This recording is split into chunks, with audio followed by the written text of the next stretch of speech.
আল্লাহ রাব্বুল আলামিন এমন রব, বাংলাদেশের কুকুর আর আমেরিকা ইউরোপের শীত প্রধান দেশের কুকুর একরকম নয়।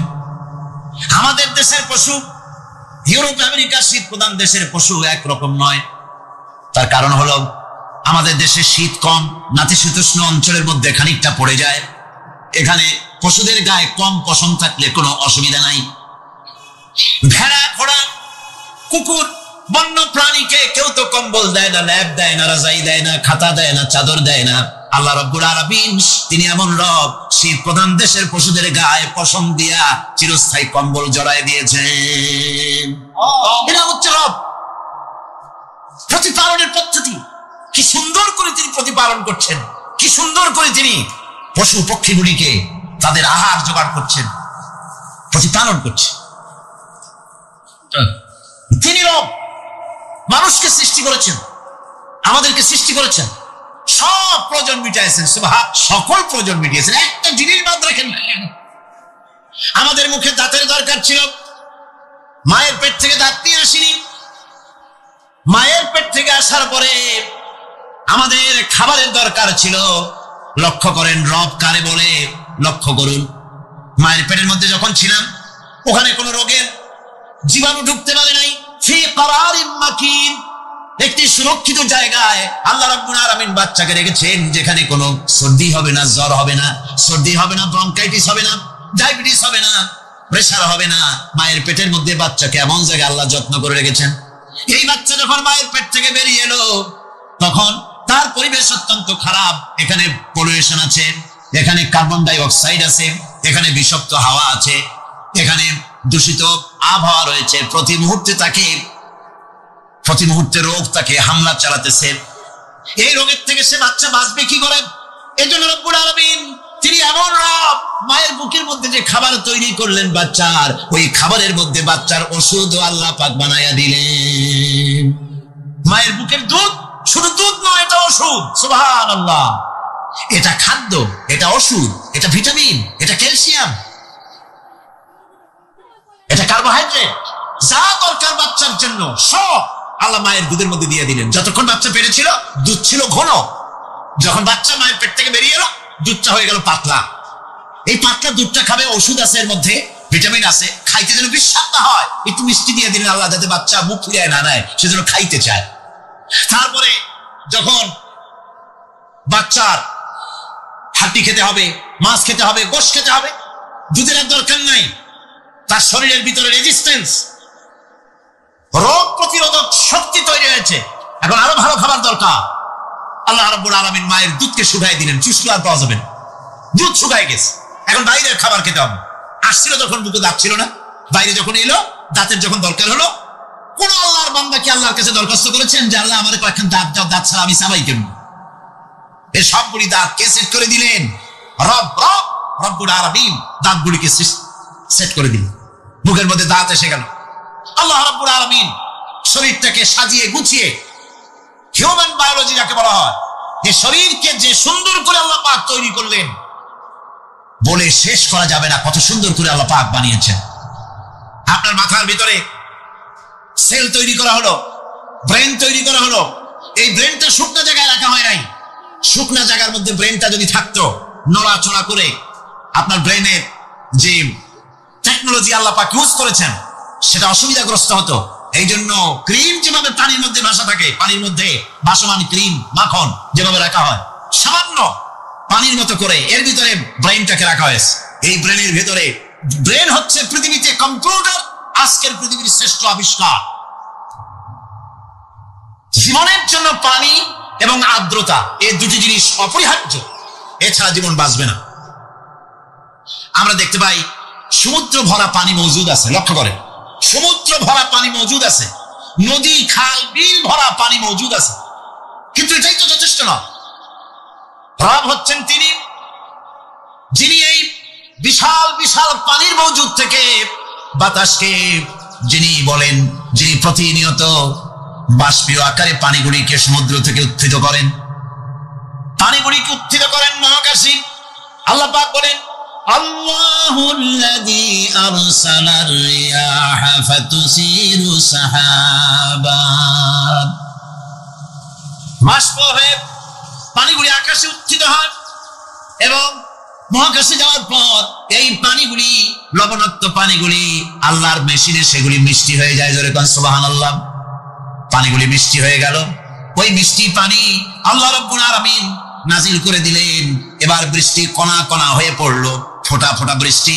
আল্লাহ খুঁজে দেখলেন বৃষ্টির ফোঁটাগুলি পৃথিবীর প্রতিটি কণা তালাশ করে তৃষ্ণার্ত কণাগুলিকে আল্লাহ পাক ভিজাই দিলেন। সেই জন্য তার নাম হলো রব। তিনি হচ্ছেন রব, প্রয়োজন মিটান। পানি সবচেয়ে প্রয়োজন বেশি, সেই পানি আল্লাহ পাক এভাবে সরবরাহ করলেন। জমিনের চারিদিকে নদী নালা রেখেছেন, জমিনকে আর্দ্র করেছেন, জমিনের ভিতরে পানি মিষ্টি করেছেন। টিউবওয়েল মারলে পরে, পাম্প করলে পরে ভিতর থেকে মিঠা পানি আল্লাহ পাক বের করে দেন। সুবহানাল্লাহ। এই মিষ্টি পানির ব্যবস্থা করেছেন। এরপরে তিনি ওই আল্লাহ পাক মিষ্টি পানির ব্যবস্থা করে বৃষ্টির মাধ্যমে পৃথিবীতে ফসল উৎপাদনের ব্যবস্থা করে দিলেন। পাক কোরআনে কারীমের মধ্যে বলেছেন, ওয়াজআলনা মিনাল মাই কুল্লা শাইইন হাই। পানি দ্বারাই আমি সব বস্তুকে সজীব রাখি। বৈশিষ্ট্যের দিক থেকে পানির রয়েছে অনেক গুণ, আশ্চর্য গুণ। পৃথিবীর ৭৫% হচ্ছে পানি। আকাশ থেকে অর্থাৎ চাঁদ থেকে যখন চাঁদে ভ্রমণকারীরা যখন ছবি তুলেছে, তো সেই ছবিতে ব্লু রঙ এসেছে বেশি, সবুজ এসেছে কম। সবুজ হলো গাছপালা, আর ব্লু হচ্ছে পানি। সমুদ্রের পানির রং হচ্ছে নীল। মানুষের শরীরের ভিতরে ৬০% পানি, গাছের মধ্যে রয়েছে পানি। পানি ছাড়া পৃথিবীর বাঁচার কোনো পথ নাই। আবার দেখেন, প্রচন্ড শীতের কারণে, ঠান্ডার কারণে যেসব এলাকায় তাপমাত্রা হিমাঙ্কের নিচে এসে যায়, সেই সব দেশে সমুদ্রের পানি আর দরিয়ার পানিগুলি বরফ হয়ে যায়। এই বরফ যখন হতে থাকে, তখন পানি তার নিজের তাপকে নিচের দিকে ছুটতে থাকে। উপরের তাপ বরফ হয়ে যায় ঠান্ডা, আর নিচে তাপ বিচ্ছুরিত করে দিয়ে পানির ভিতরে যত জলজ প্রাণী আছে আর উদ্ভিদ আছে, সবগুলিকে বাঁচায় রাখার ব্যবস্থা আল্লাহ রাব্বুল আলামিন এভাবে করে থাকেন। এবার আল্লাহ রাব্বুল আলামিন বলছেন, এই পানি ছাড়া মানুষ বাঁচে না, প্রাণী বাঁচে না। পানি এমন এক জিনিস, এমন এক নিয়ামত আমি দান করলাম। আল্লাহ পাক বলেন, কুল আরাআইতুম ইন আসবাহা মাউকুম গাওরান ফামান ইয়াতিকুম বিমাইন মাইন। বলো দেখি সবে, শুকাইয়া যদি যায় এই জমিনের পানি, তাহলে হেথায় তটনির ধারা কে দিবে সবারে আনি। এই পৃথিবীর নদী নালা, খাল বিল, জমিনের আভ্যন্তরীণ দিকে পানিগুলি যদি আমি আল্লাহ রাব্বুল আলামিন শুকায় দেই, তাহলে আমি আল্লাহ ছাড়া এমন কে আছে যে নতুন করে আবার পানির আমদানি করে দিতে পারে? আছে কেউ? আজ পানির শূন্যতা আমাদের দেশে দেখা যাচ্ছে। পানি আস্তে আস্তে কমে যাচ্ছে, আস্তে আস্তে পানি শেষ হয়ে যাচ্ছে। কি কারণে শেষ হচ্ছে এবং কি হলে পানি পাওয়া যাবে পরে বলা যাবে ইনশাআল্লাহ। তো জীবন ধারণের জন্য যেমন পানির প্রয়োজন, জীবন ধারণের জন্য তেমন বাতাসেরও প্রয়োজন। পানি ছাড়া তো কিছু সময় চলতে পারে, পানি এবং খাদ্য ছাড়া কিছু সময় চলতে পারে, কিন্তু বাতাস ছাড়া তো এক মুহূর্ত চলে না, ঠিক কিনা? বুঝেন কিনা কথা? বাতাস ছাড়া এক মুহূর্ত চলতে পারে না। অথচ আল্লাহ রাব্বুল আলামিন এই বাতাস দিয়ে গোটা আকাশকে, শূন্য জায়গাগুলি বাতাস দিয়ে ভরে রেখেছেন, যাতে করে কারো বাতাসের কোনো অসুবিধা না হয়, শ্বাস করতে কোনো কষ্ট না হয়। প্রাণী জগৎকে বাতাস দিয়ে বাঁচিয়ে রাখার জন্য আল্লাহ পাক মহাশূন্যকে এভাবে সব এলাকা বাতাস দিয়ে ভরে রেখেছেন। এই জন্য তার নাম হচ্ছে রব। এটাই হচ্ছে রুবুবিয়তের নমুনা। আমার ভাইয়েরা, আল্লাহ রাব্বুল আলামিন পানি দিলেন, বাতাস দিলেন, খাদ্যের ব্যবস্থা করে দিলেন। শস্য শ্যামল এলাকায় আল্লাহ পাক সব জায়গাগুলিতে শস্য শ্যামল হোক অথবা উষর ধূসর মরুভূমি হোক, সারা পৃথিবী জুড়ে আল্লাহ রাব্বুল আলামিন খাবারের দস্তরখান বিছায় রেখেছেন। ওয়ামা মিন দাব্বাতিন ফিল আরদি ইল্লা আলাল্লাহি রিজকুহা। এই পৃথিবীর বুকে এমন কোন বিচরণশীল জীব নাই যেই জীবের রিজকের দায়িত্ব আমি আল্লাহ আমার নিজ হাতে গ্রহণ করি নাই। জোরে বলেন সুবহানাল্লাহ। সব রিজেক আমি ছড়াই রেখেছি বিশ্ব জুড়ে সর্বত্র। আল্লাহ পাক বলছেন, فَلْيَنْظُرِ الْإِنسَانُ إِلَى طَعَامِهِ أَنَّا صَبَبْنَا الْمَاءَ صَبًّا ثُمَّ شَقَقْنَا الْأَرْضَ شَقًّا فَأَنبَتْنَا فيها حبا আল্লাহ পাক বলছেন মানুষের উচিত নিজ খাদ্যাদির দিকে লক্ষ্য করা, নিজে খাদ্যের দিকে লক্ষ্য করা। যেহেতু এই খাদ্য প্রতিদিন তার সামনে আসে, এদিকে তার লক্ষ্য করা উচিত। আমি প্রথমে জমিনের উপরে পানি বর্ষণ করি, পরে জমিনকে দীর্ণ বিদীর্ণ করি, এরপরে জমিনের ভিতরে উর্বরা শক্তি আমি দান করি। কি বলতেছেন কথা? আল্লাহ পাক বলছেন। এরপরে আমি নানান জাতের ফসল ফলন তোমাদের জন্য আমি দান করে দেই। খাদ্যের দিকে নজর করতে এই জন্য আল্লাহ পাক বলেছেন মানুষ চতুর্দিক থেকে তো চোখ ফিরাতে পারে, মুখ ফিরাতে পারে, কিন্তু খাদ্যের দিকে তার নজর করতেই হয়। সকালে, দুপুরে, বিকেলে, রাত্রে সব সময় তার সামনে খাবার আছে। আল্লাহ পাক বলেন খাবারের দিকে একটু নজর করো, কেমন ভাবে কি সুন্দর করে খাবারগুলি তৈরি করে দিয়েছি, শুরু কিভাবে হলো, পরিপক্ক কিভাবে হলো, সেদিকে তোমরা লক্ষ্য করো। সে লক্ষ্য তো করা নাই, সমানে খায়, বিসমিল্লাহ বলেন, আলহামদুলিল্লাহ বলেন, পাইকারি দরে খাইতেই থাকে। আল্লাহ পাক বলছেন খাদ্যাদির দিকে লক্ষ্য করো। এই যে চাউল তোমরা খাচ্ছ, আটা খাচ্ছ, গম খাচ্ছ, মাছ খাচ্ছ, গোশ খাচ্ছ, তাম পৃথিবীর সমস্ত বিজ্ঞানী একত্রিত হয়ে একটা চাউল বানাইতে পারবে? জোরে কোন পারবে? না পারবে। পারবে প্লাস্টিকের চাউল খাবেন আর কলেরা হয়ে মরবেন। পৃথিবীর সমস্ত বিজ্ঞানীরা একত্রিত হয়ে একটি চাউল বানাতে পারবে না, একটা ডিম বানাতে পারবে না। পারবে একটা ডিম বানাতে? পারবে না। বিজ্ঞানীদের প্রশংসা আমরা করি, হ্যাঁ করি, বিজ্ঞানীরা অনেক কিছু বিশ্বকে উপহার দিয়েছে, কিন্তু মূল রবের কাছে আমরা যাই না, তাকে চিনতেও পারি না, সেখানে যাই না। বিজ্ঞানীরা কি করেছে? আল্লাহর বানানো জিনিসগুলি তারা ডিজাইন করেছে। ডিজাইন করতে তো নিষেধ নাই, আর ডিজাইন করাই যায়, সৃষ্টি করতে পারে না। বিজ্ঞানীরা সৃষ্টি করে নাই, ডিজাইন করেছে। কিরকম? আল্লাহ পাক চাউল তৈরি করেছেন। চাউল তৈরি করেছে কে? বলেন না সবাই। এখন আপনারা সেই চাউল দিয়ে পিঠা বানান, পায়েস বানান, সেই চাউল দিয়ে বাবা পিঠা, আরো কি যেন খায় চট্টগ্রামে রস দিয়ে, ওটা কি কর? দই পিঠা না, কেন ধোয়া পিঠা। সেইভাবে করে আপনি ডিজাইন তৈরি করছেন। আটা দিচ্ছে, আল্লাহ পাক আটা তৈরি করেছেন, গম দিয়েছেন, এই আটা দিয়ে গোলগোল্লা তৈরি হচ্ছে, এর দ্বারা রুটি তৈরি হচ্ছে, এর দ্বারা অসংখ্য রকমের সিমাই টিমাই ইত্যাদি দিয়ে, লাচ্ছা সিমাই, নানা রকমের সিমাই আপনি ডিজাইন করার অসুবিধা নাই। আল্লাহর তৈরি করা কাঠ দিয়ে ফার্নিচার তৈরি হচ্ছে, টেবিল হচ্ছে, চেয়ার হচ্ছে, গুষ্টি শুদ্ধ হচ্ছে। আল্লাহর তৈরি করা লোহা দিয়া মাইক হচ্ছে, স্ট্যান্ড গান হচ্ছে, ব্রেন গান হচ্ছে, তারপরে প্লেন হচ্ছে। তাহলে আমি বলতে চাইলাম, বুঝাতে চাইলাম, সমস্ত জিনিস এর স্রষ্টা কে? যারা বলেন কে? বিজ্ঞান শুধু এগুলিকে এক জায়গায় করে অ্যাসেম্বল করেছে, এগুলিকে এক জায়গায় করে এক একটা রূপ দিয়েছে।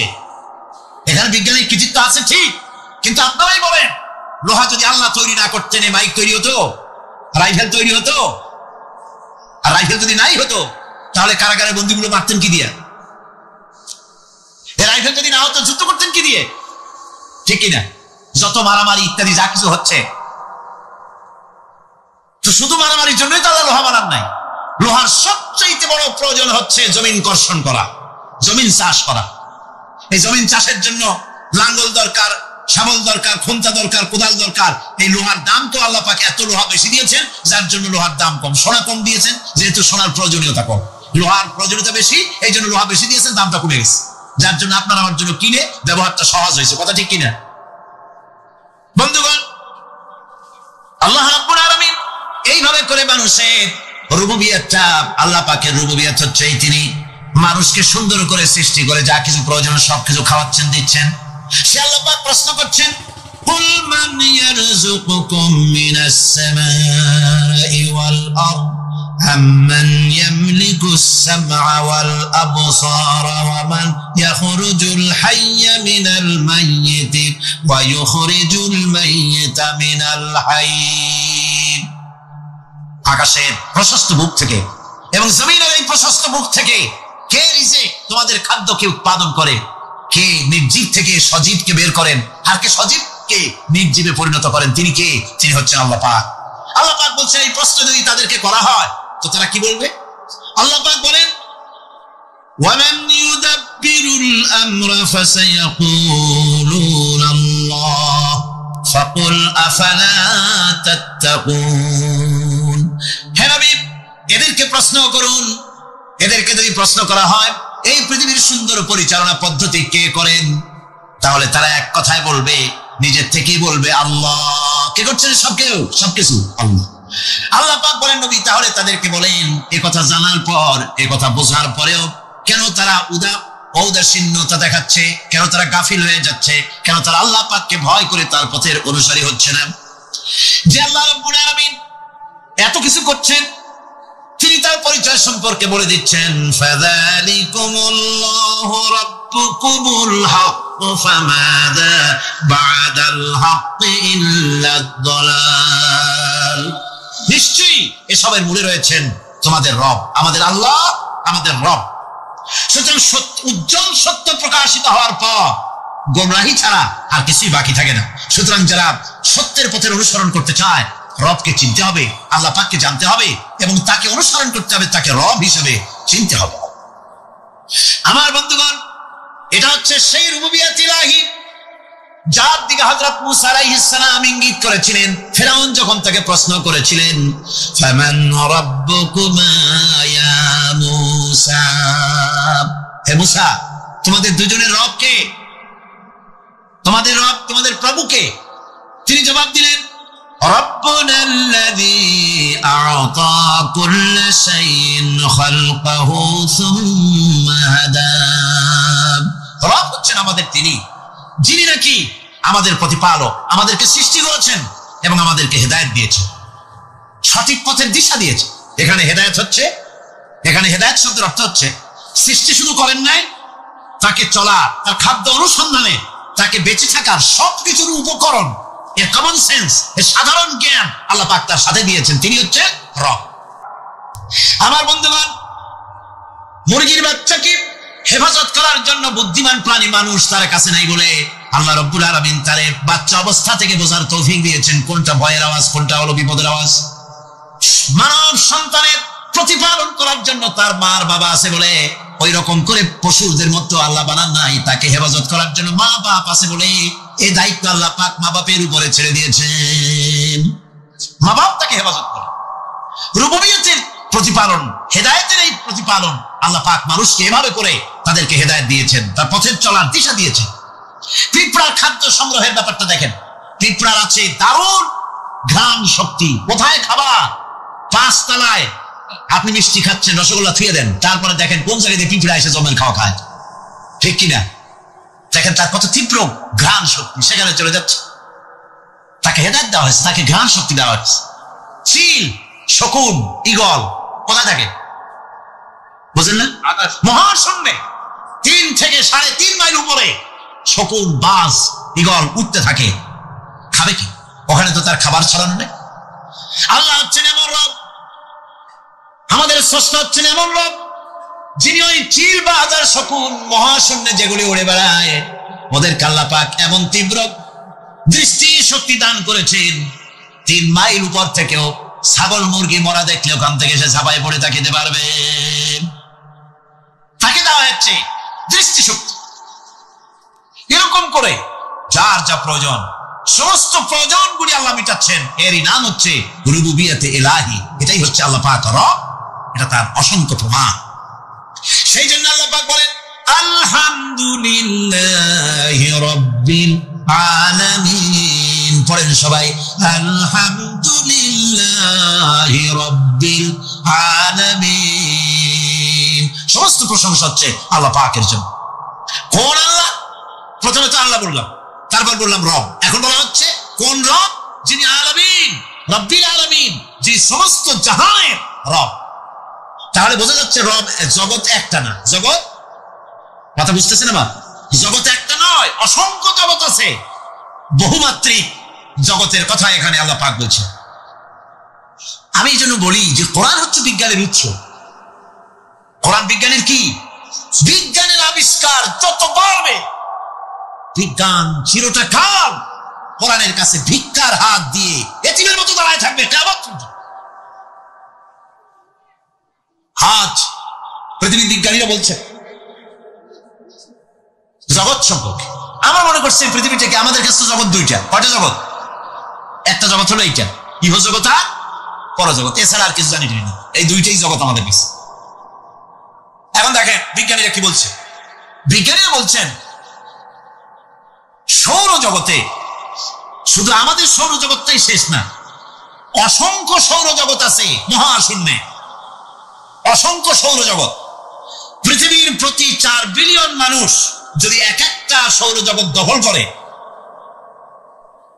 তাতেও সৌরজগৎ শেষ হবে না। আরো সহস্র সহস্র বিলিয়ন বিলিয়ন সৌরজগৎ আরো ফাঁকা পড়ে থাকবে। এত সৌরজগৎ আল্লাহ সৃষ্টি করেছেন। এই মহাশূন্যে বহুমাত্রিক জগতের কথা আল্লাহ পাক এখানে বলেছেন। এই পৃথিবী একটা জগৎ, এই মাটির তলে আছে আর এক জগৎ, সমুদ্রের ভিতরে আছে পানির তলার আর এক জগৎ। আর মহাশূন্য যে কি তা আপনার মাথায় শূন্য হয়ে যাবে চিন্তা করতে করতে। এই জন্য বিজ্ঞানীরা, বড় বড় বিজ্ঞানী, এরা কিন্তু নাস্তিক হয় না। বর্তমান বিজ্ঞানীরা চিন্তা করে গবেষণা করে খেয়ে হারিয়ে ফেলছে মহাশূন্যকে দেখে, যেখানে আছে গ্যালাক্সি, যেখানে আছে মিল্কি ওয়ে, যেখানে রয়েছে অসংখ্য তারকা। এই পৃথিবীটা মহাশূন্য আল্লাহ যেভাবে তৈরি করেছেন, সেই তুলনায় এই পৃথিবী একটা মার্বেলের চাইতে খুব বেশি একটা বড় কিছু হয় বলে মনে হয় না। পৃথিবী যদি হয় একটা মার্বেলের মতো, তাহলে আমরা যে মানুষ, আমাদের অস্তিত্ব কোথায় চিন্তা করেন। এবার মহাশূন্যে চলেন। মহাশূন্য সে কি বিশাল মহাশূন্য! একটা তারকা থেকে আর একটা তারকায় যদি যেতে হয়, তাহলে সহস্র সহস্র বিলিয়ন বছরের দরকার হবে। কি বছর? এই দুনিয়ার বছর না, আলোকবর্ষ, লাইট ইয়ার। আলো চলে প্রতি সেকেন্ডে কত? 1,86,000 মাইল। এই 1,86,000 মাইলের সেকেন্ড, এর মিনিট, এর ঘন্টা, এর দিন, এর মাস, এর বছর, এই আলোকবর্ষ। সহস্র সহস্র আলোকবর্ষ পার হয়ে যাবে এক তারকা থেকে আর এক তারকায় পৌঁছানো সুকঠিন। এ ধরনের অসংখ্য তারকা আল্লাহ পাক তৈরি করে রেখেছে। সূর্য হচ্ছে পৃথিবীর চাইতে 13 লক্ষ গুণ বড়। এরকম সূর্য বিজ্ঞানীরা এখন বলছে, আগে বলতো 1 কোটি সূর্যের চাইতে বড় তারকা, এখন বলতেছে এই রকমের পৃথিবীর চাইতে 13 লক্ষ গুণ বড় যে সূর্য, এরকম 3 কোটি সূর্য খাইয়ে ফেলাইতে পারে। এরকম সহস্র সহস্র তারকা এক একটা গ্যালাক্সির ভিতরে আল্লাহ পাক তৈরি করে গেছে। এখন মনে হচ্ছে যে এই তারকাগুলি বড় না, এই তারকাগুলির চাইতে আবার বড় জিনিস কি, সেটাকে বলা হয় ব্ল্যাক হোল। সেটাকে বলা হয় ব্ল্যাক হোল, অন্ধকার কূপ। ব্ল্যাক হোল আবার ম্যান হোল বুঝবেন না, কিন্তু ম্যান হোলের ঢাকনা চুরি হয় যেমন। তবে একটা দৃষ্টান্ত আপনি বুঝতে পারেন, রাস্তায় রাস্তায় যেমন অসংখ্য ম্যান হোল আছে, ওই রকম করে মহাশূন্যে অসংখ্য ব্ল্যাক হোল আছে, একটা দুইটা না, অসংখ্য। এই ব্ল্যাক হোল আবার দেখা যায় না, অদৃশ্য ব্ল্যাক হোল। এই ব্ল্যাক হোল গুলো কি? এগুলি কোরআনে কারিমের মধ্যে আল্লাহ পাক বলেছেন, ফালা উকসিমু বিমাওয়াকিন নুজুম, ফালা উকসিমু বিমাওয়াকিন নুজুম, শপথ সেই পতনের স্থানের যেখানে নক্ষত্র সমূহ ধ্বংস হয়ে যায়, ধ্বংসপ্রাপ্ত হয়, কসম সেই স্থান সময়ের। সুবহানাল্লাহ। এই অন্ধকার কূপের, এই অন্ধকূপের কসম করছেন আল্লাহ পাক। সেই অন্ধকূপটা কি? সেই ব্ল্যাক হোলটা কি? সেই ব্ল্যাক হোল হচ্ছে ওই যে তারকার কথা বললাম, যে সূর্য খাইতে পারে, 3 কোটি সূর্য খাইতে পারে, এই রকমের তারকাগুলি ঘুরতে ঘুরতে কোন এক কারণে যখন সে ব্ল্যাক হোলের রেঞ্জের মধ্যে এসে যায়, তখন ব্ল্যাক হোল ওকে এমন ভাবে চুষে হজম করে ফেলে, যেমন বাচ্চা চকলেট চুষে খাইয়া ফেলায়, এরকম ব্ল্যাক হোল গুলি অত বড় তারকাগুলি খাইয়া চুষে শেষ করে ফেলে যায়। আল্লাহ পাক বলছেন, আমি একটা ভারসাম্যের মাধ্যমে এই পৃথিবীকে, এই জমিনকে সৃষ্টি করছি, এবং এই জমিন যেন তোমাকে নিয়ে নড়াচড়া করতে না পারে, সেজন্য আমি পাহাড় দিয়েছি। পাহাড়গুলিকে কিলকের মতো, পেরেকের মতো খিল মেরে দিয়ে পৃথিবীটার ভারসাম্য রক্ষা করেছি, যাতে করে তোমাকে নিয়ে টালমাটাল হতে না পারে। এই সুন্দর করে পৃথিবীটা বানালাম। তারপরে وَلَقَدْ مَكَّنَّاكُمْ فِي الْأَرْضِ وَجَعَلْنَا لَكُمْ فِيهَا مَعَائِشَ قَلِيلًا مَا تَشْكُرُونَ। আল্লাহ পাক বলেন, আবার দেখো, এই জমিনে আমি তোমাদেরকে প্রতিষ্ঠিত করেছি, আর জমিনের উপরে তোমরা যাতে রুজি রোজগার করতে পারো সে ব্যবস্থাও আমি করে দিয়েছি।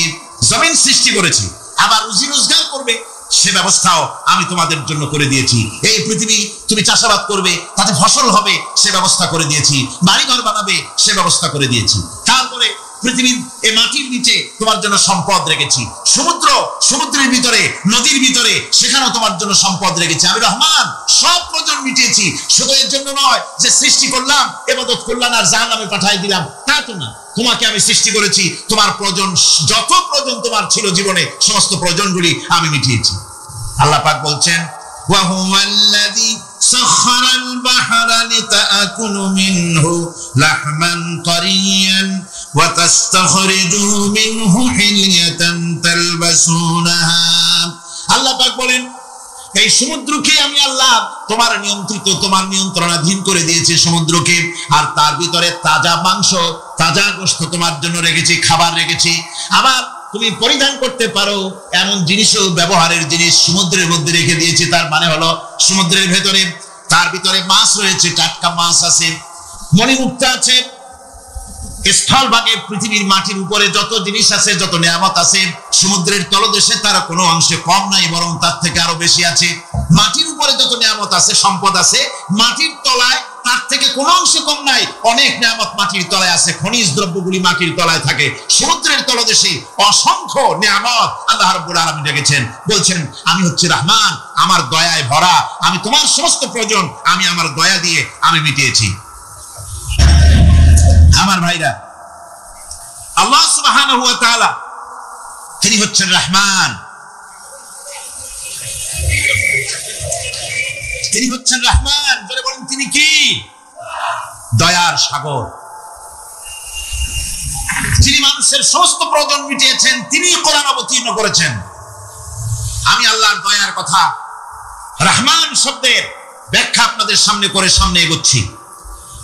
আল্লাহ পাক বলছেন যে আমি এই পৃথিবী সৃষ্টি করলাম, মাটিতে তোমাদের জন্য চতুষ্পদ জন্তু সৃষ্টি করেছি, বাতাসের উপরে পাখিরা সাঁতার কাটছে, আর পানির ভিতরে মৎস্যরাজি রয়েছে। এই সমস্ত প্রাণীগুলি আত্মরক্ষার জ্ঞান আমি দান করেছি, তারা তোমাদের জন্য উপকার করে। সেই পশুগুলি পশম দিয়ে তোমাদের কাপড় চোপড় তৈরি হয়, তারপরে তার চামড়া তোমরা পরিধান করো। এই পশুগুলিও তোমাদের জন্য আমি এক নিয়ামত হিসেবে দিয়েছি। ওয়াল-আনআমা খালাকাহা লাকুম ফীহা দিফউন ওয়া মানাফিউ ওয়া মিনহা তা'কুলুন। আল্লাহ সুবহানাহু ওয়া তাআলা বলেন আমি মানুষের জন্য পশু তৈরি করেছি, চতুষ্পদ জন্তু সৃষ্টি করেছি, যার পশম দিয়ে তোমাদের জন্য শীতের পোশাক তৈরি হয়। আপনারা যে এই যে চাদর গায়ে দেন, কম্বল গায়ে দেন, এগুলো কার পশম? পশুর পশম। পশুগুলির, জন্তুগুলির পশম দিয়ে আপনাদের জামা কাপড়গুলি তৈরি হয়। তারপরে এই পশু আপনাদের জন্য বাড়িতে পাহারা লাগায়। আল্লাহ পাক বলছেন এছাড়া এই পশুগুলি আমি এমন নিয়ামত দান করেছি, সমুদ্রের ভিতরে, জমিনের উপরে, মাটির তলায়, আবার আকাশের উপরে, জমিনের উপরে বিচরণশীল জীবগুলিও তোমার জন্য তৈরি করেছি। وَتَحْمِلُ أَثْقَالَكُمْ إِلَى بَلَدٍ لَّمْ تَكُونُوا بَالِغِيهِ إِلَّا بِشَقِّ الْأَنفُسِ। আল্লাহ পাক বলেন এই পশুগুলি তোমাদের আরো অনেক উপকারে আছে। তোমাদের বোঝাগুলি, বড় বড় বোঝাগুলি তারা এক শহর থেকে আরেক শহরে, দূর থেকে দূরান্তরে পিঠে করে তারা বহন করে নিয়ে যায়, যা তোমরা বহন করতে পারতে না। তোমাদের জন্য দারুণ কষ্ট হতো, মুসিবত হতো। এই ধরনের বোঝাগুলি, পশুগুলি তোমাদের জন্য বহন করে নিয়ে যায়। গাধা, ঘোড়া, হাতি আপনাদের বোঝাগুলিকে, বিরাট বিরাট বোঝা যা টানতে ট্রাক লাগে, মানুষের জন্য কষ্ট হয়, এই বোঝাগুলিও এই পশুর দ্বারা আল্লাহ পাক বহন করায় থাকেন। আল্লাহ পাক বলছেন ইন্না রাব্বাকুম লারাউফুর রহিম। নিশ্চয়ই তোমাদের রব, তিনি তোমাদের প্রতি অত্যন্ত দয়াশীল, তার দয়া পৃথিবীর চতুর্দিকে ছড়িয়ে আছে। তিনি আমাদেরকে এই কোরআন নাযিল করেছেন, এই কোরআন আমাদেরকে শিক্ষা দিয়েছেন এমন এক রহমান, যার দয়া পৃথিবীর চতুর্দিকে সর্বত্র ছড়িয়ে আছে। আল্লাহর দয়া চতুর্দিকে কি ছড়িয়ে আছে? কোন? আল্লাহর দয়া, আল্লাহর মুহাব্বত, আল্লাহর করুণা সর্বত্র ছড়িয়ে আছে। আল্লাহ পাক বলছেন পশু সৃষ্টি করলাম, পশুগুলি তোমাকে পাহারা দিল, তার গোশত তোমরা খেলে, তাকে দিয়ে তোমরা মাল বহন করলে, তার পশম দিয়ে জামা কাপড় বানালে। আরো দেখো কি করলাম এই পশু দিয়ে। ওয়া ইন্না লাকুম ফিল আনআমি লাইবরা নুসকিকুম মিম্মা ফি বুতুনিহি মিন বাইনি ফারসিন ওয়া দামিন লাবানান খালিসান সাইগান লিশ-শারিবিন। আল্লাহ রাব্বুল আলামিন বলেন চতুষ্পদ জীবের মধ্যে বুদ্ধিমান ব্যক্তিদের জন্য নিদর্শন রয়েছে, যারা বুদ্ধিমান তাদের জন্য নিদর্শন রয়েছে। দেখো তোমার গাভীগুলি, এগুলি জমিনের ঘাস খেলো, এই ঘাস খাওয়ার পর তার শরীরের ভিতরে রক্ত তৈরি হলো, পেশাব হলো, ময়লা হলো। সেই পেশাব, ময়লা, রক্ত ইত্যাদির ভেতর থেকে আমি তোমাদের জন্য দুধ তৈরি করে দিলাম। যেখান থেকে পেশাব বের হলো, পায়খানা বের হলো, তার পাশের থেকে স্বচ্ছ, সুন্দর, সুমিষ্ট, সুস্বাদু দুধ আমি তোমাদের জন্য বের করে দিলাম। সুবহানাল্লাহ বিহামদিহি। দেখুন, এই দুধ আল্লাহ পাক তৈরি করলেন। কাগজ তৈরি হয় যে মিল, কলকারখানায়, পেপার মিল। আপনারা যদি কোনো পেপার মিলে যান তো যে দেখবেন কাগজ তৈরি হয় গাছ দিয়ে। এই গাছগুলি মিলের মধ্যে, মেশিনের মধ্যে ঢুকানো হয়। মেশিনের ভিতরে গাছটা ঢুকে মেশিনের তাপে, বৈদ্যুতিক তাপে এই গাছগুলি গলে যায়, পানি হয়ে যায়। তারপরে ছাকনা থাকে, নেট থাকে, কয়েকটা নেট থাকে। সেই ছাকনাগুলির ভিতর থেকে ছেঁকে এরপরে সেই পানিটা চলে আসে প্লেটের উপরে, এসে আস্তে আস্তে শক্ত হতে হতে সেটা কাগজে পরিণত হয়ে যায়। পানিটা আস্তে আস্তে কাগজে পরিণত হয়ে যায়। তো এই কাগজ তৈরি করতে গিয়ে কাগজটা থেকে যে ছাকনাগুলি দেওয়া হলো, নেট দেওয়া হলো, যাতে করে কোনো আবর্জনা না যায়, সেজন্য এতগুলি নেট সিস্টেম আছে, এতগুলি ছাকনার সিস্টেম আছে। কিন্তু তারপরে এত সাবধানতা সত্ত্বেও আমরা দেখি কাগজে লিখতে গেলে কাগজের মধ্যে নিপের সাথে অ্যাক্সিডেন্ট হয়ে যায়। এ ধরনের আবর্জনা কাগজের মধ্যে দুই একটা থেকে যায়। অনেক কাগজের মধ্যে এরকম পাওয়া যায়, যায় কিনা ভাই?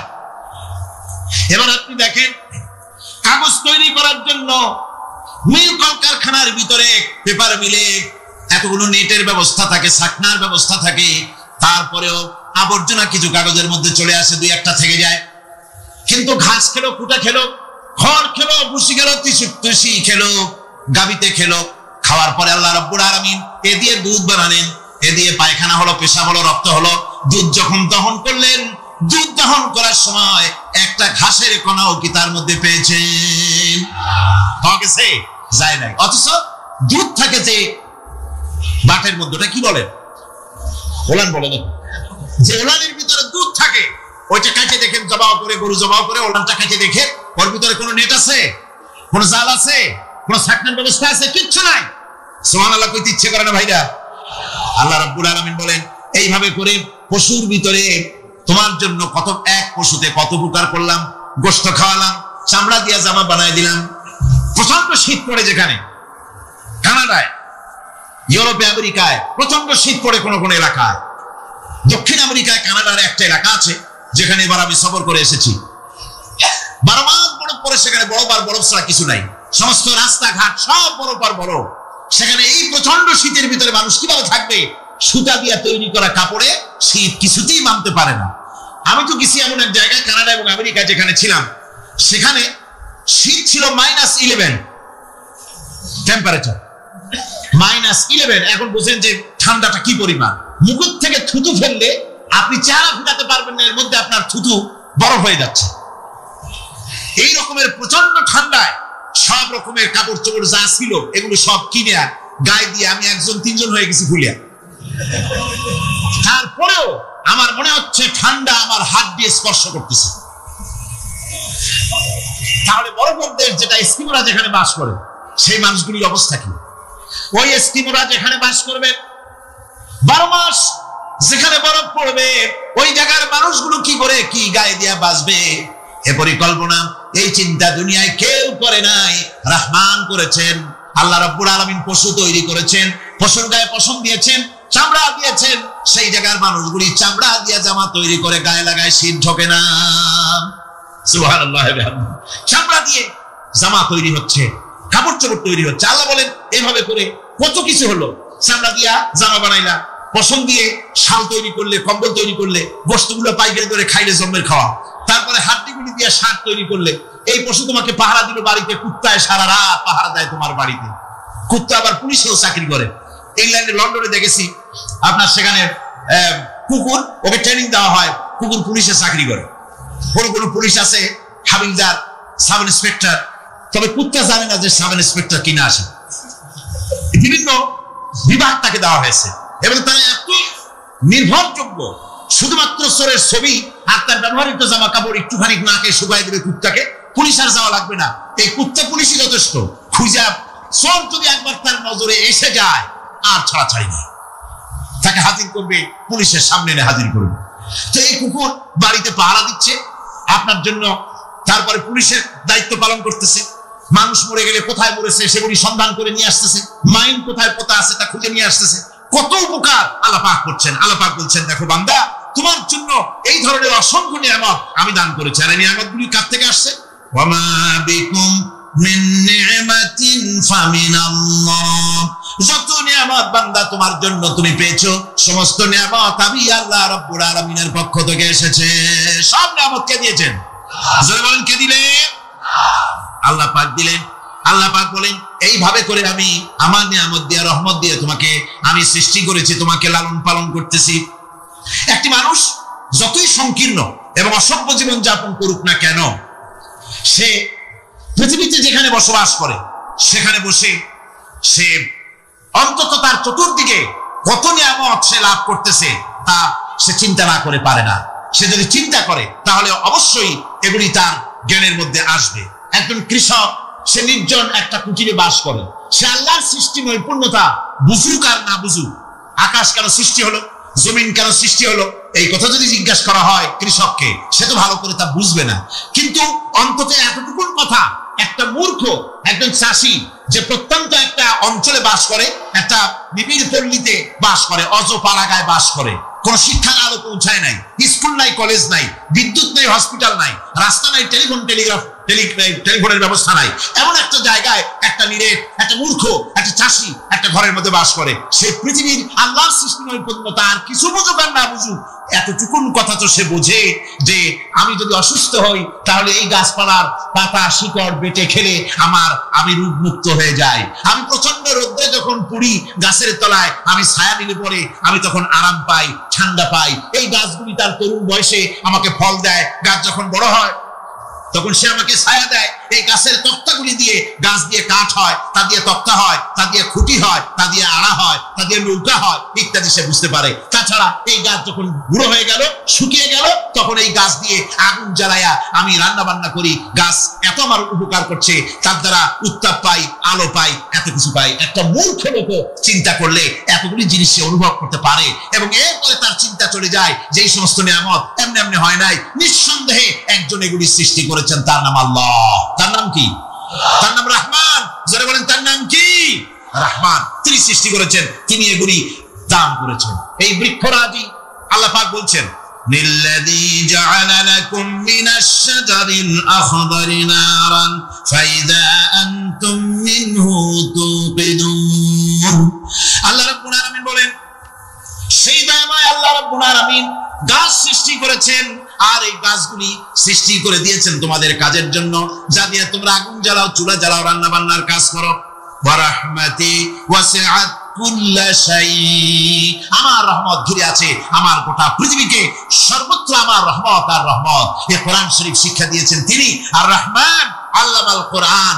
এই কোরআন শিক্ষা দিয়েছেন সেই মহান আল্লাহ রাব্বুল আলামিন, যিনি হচ্ছেন রহমান, যার দয়া দিয়ে গোটা পৃথিবী পরিব্যাপ্ত হয়ে আছে।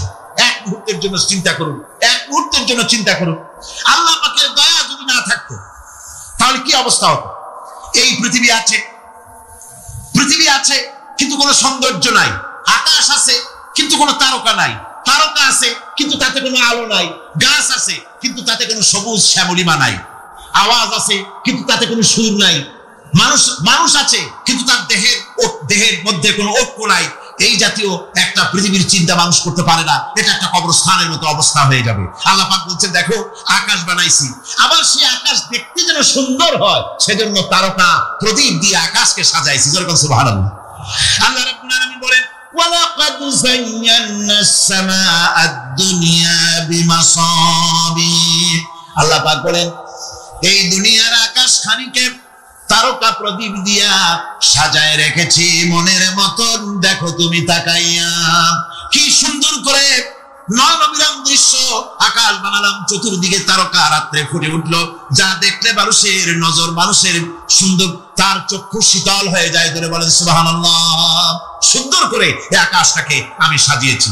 তারপরে আল্লাযী খালাকা সাবআ সামাওয়াতিন তিবাকা মা তারা মিন খালকির রহমানি মিন তাফাবুদ। স্রষ্টা তিনি সপ্ত আকাশ রচিলেন থরে থরে, কোন ত্রুটি হেরিবে না তার পূর্ণ সৃজন পরে।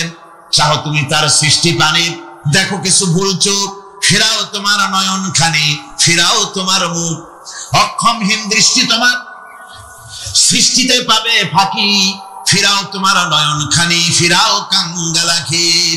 আল্লাহ পাক বলেন আমার আকাশের দিকে তাকাও, বারবার তাকাও, সূর্যের দিকে তাকাও, চন্দ্রের দিকে তাকাও, গাছপালার দিকে তাকাও, তাকায় দেখো কোনো ভুল আছে নাকি, ভালো করে দেখো কোনো ভুল আছে নাকি।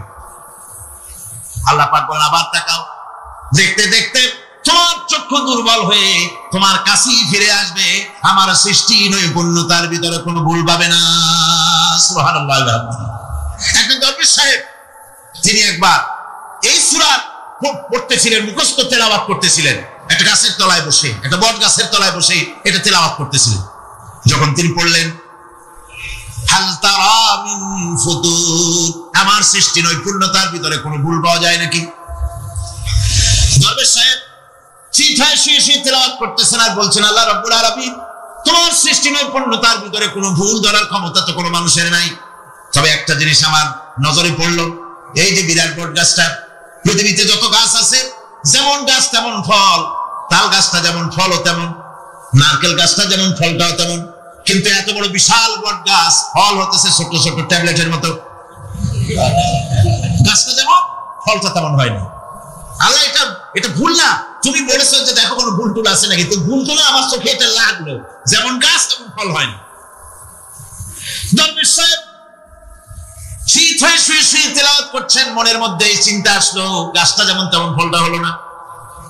দরবেশ সাহেব বলেন এই চিন্তা করতেছি, হঠাৎ করে একটা দমকা হাওয়া বয়ে গেল, ডালে ডালে বাড়ি লেগে গেল, একটা আদা পাকা বটের ফল অনেক উপর থেকে বৃন্তচ্যুত হয়ে চট করে এসে আমার নাকের উপরে ফট করে পড়লো। নাকের উপরে এমন ভাবে পড়ছে নাকটা জ্বলে উঠছে, আমি সেজদায় পড়ে গেলাম। দরবেশ সাহেব বলেন আমি সেজদায় পড়ে গেলাম, চোখের পানি ফেলে আল্লাহর দরবারে মাপ চাইলাম, বললাম রব্বুল আলামিন, তোমার কোন জিনিসের ভিতরে কোনো খুঁত নাই, নিখুঁত জিনিস তুমি বানাইছো, কোনো ভুল নাই। আমি চিন্তা করেছিলাম নারকেল গাছ যেমন তার ফলও তেমন, তাল গাছ যেমন তার ফলও তেমন, বট গাছটা যেমন তেমন ফল, আমার আন্দাজ মতো, আমার চিন্তা মতো যত বড় বট গাছ অত বড় ফলটা যদি হতো, বটের ফলটা যে পজিশন নিয়ে আমার নাকে পড়েছিল, গাছ যেমন ফল তেমন হলো, নাকও যেত আমার মাথাও যেত। আল্লাহ রাব্বুল আলামিন বলেন দেখো বান্দা, আমার সৃষ্টি নৈপুণ্যতার মধ্যে কোনো ভুল পাবে না। সুবহানাল্লাহ, কোনো ভুল নাই, বারবার তাকাও, কোনো ভুল পাবে না। আল্লাহ সুবহানাহু ওয়া তাআলা সুন্দর করে বানিয়েছেন, যা দেখবেন শুধু সুন্দর আর সুন্দর। সুবহানাল্লাহ বলে শুধু সুন্দর, ফুলের সৌন্দর্য দেখেন, গাছের সৌন্দর্য দেখেন, জমিনের সৌন্দর্য দেখেন, পাখির সৌন্দর্য দেখেন। আল্লাহ পাক যা বানালেন সবগুলিকে আল্লাহ পাক সুন্দর করে করে সৃষ্টি করেছেন, সব গুছিয়ে গুছিয়ে সুন্দর করে করে বানিয়েছেন, অসুন্দর করে কিছু বানান নাই। ফুল দেখতে কত সুন্দর, ফুলের থেকে ফল হয়, সে ফল হওয়ার জন্য ফুলের পুংকেশর আর স্ত্রী কেশরের মিলন করতে হয়। তো ফুল তো চলতে পারে না, এই মিলনটা কেমনে হবে? এই জন্য আল্লাহ পাকের রুচি দেখেন, আল্লাহ পাকের রহমত দেখেন, আল্লাহর কুদরত চিন্তা করুন। সুবহানাল্লাহ বিহামদিহি। ফুল সুন্দর জিনিস, ফুলের চাইতে আর কিছু সুন্দর আছে নাকি? এত সুন্দর ফুল, এই পুংকেশর এবং স্ত্রী কেশরের বিনিময়টা কে করবে? এইটা করার জন্য আল্লাহ পাক এই দায়িত্ব তেলা পোকাকে দেন নাই, দিচ্ছেন নাকি? আর শোলাকে দিচ্ছেন, সার পোকাকে দিচ্ছেন, কুল পোকাকে দিচ্ছেন, তাতে ফুলের ইজ্জত নষ্ট হবে। ফুল যেমন সুন্দর, আল্লাহর রুচি, আল্লাহ রাব্বুল আলামিনের সৌন্দর্য বোধ কত বিরাট, কত মহান আল্লাহ পাক। ফুল যেমন সুন্দর, ওই সুন্দর ফুলের উপরে তেলা পোকা পড়লে ফুলের সৌন্দর্য নষ্ট হবে। এই জন্য আল্লাহ পাক ফুল যেমন সুন্দর, ওই পুংকেশর আর স্ত্রী কেশরের মিলন ঘটাবার জন্য রব্বুল আলামিন সুন্দর প্রজাপতির ব্যবস্থা করেছেন। ফুল যেমন সুন্দর, প্রজাপতিও সুন্দর। প্রজাপতির ডানায় কোন শিল্পী কোন তুলি দিয়ে এত রং লাগালো! সুবহানাল্লাহ বিহামদিহি, সুবহানাল্লাহ বিহামদিহি। আল্লাহ পাক বলছেন এমনি সুন্দর করে বানালাম, মানুষ বানাইছি, সে মানুষের সৌন্দর্য দেখো। দুইটা চোখ দিলাম দেখার জন্য, চোখ কি জন্য? এখন এই চোখ দুটা যদি কুমিরের মতো আল্লাহ গোল বানাই দিত, চোখ গোল এরকম কুমিরের মতো দেখতে বিশ্রী হতো। চোখ দুটোকে আল্লাহ টানা টানা করেছে, চোখের উপরে ভুরু লাগিয়েছে, তাতে আবার পশম দিয়েছে, চোখে পিষি দিয়েছেন, চোখের ভিতরে মণিটা কালো করেছেন, তার চতুর্দিকে সাদা অংশকে মিলাপ করেছেন যাতে কালোটা আরো ফুটে ওঠে। সুবহানাল্লাহ বিহামদিহি। কত সৌন্দর্য আল্লাহ রাব্বুল আলামিন মানুষকে দিয়েছেন। আল্লাহর রহমতের ওয়াজ সারা বছর করলে তো ঘুরাবে না, এত রহমত, এত দয়া আল্লাহ সুবহানাহু ওয়া তাআলা। মানুষ আল্লাহ কি সুন্দর করে বানালেন। একবার একজন দরবেশ সাহেব রাস্তা দিয়ে যাচ্ছেন, প্রতিমধ্যে তিনি দেখতে পেলেন নদী থেকে এক কলসি পানি নিয়ে এক যুবতী সুন্দরী মেয়ে রাস্তা বেয়ে যেতেছে। দরবেশ সাহেব দাঁড়ায় গেলেন আর ওই যুবতীর দিকে এক নজরে তাকায় আছেন, চোখে পলক দেয় না। এরপরে যুবতী থমকে দাঁড়ায় গেল।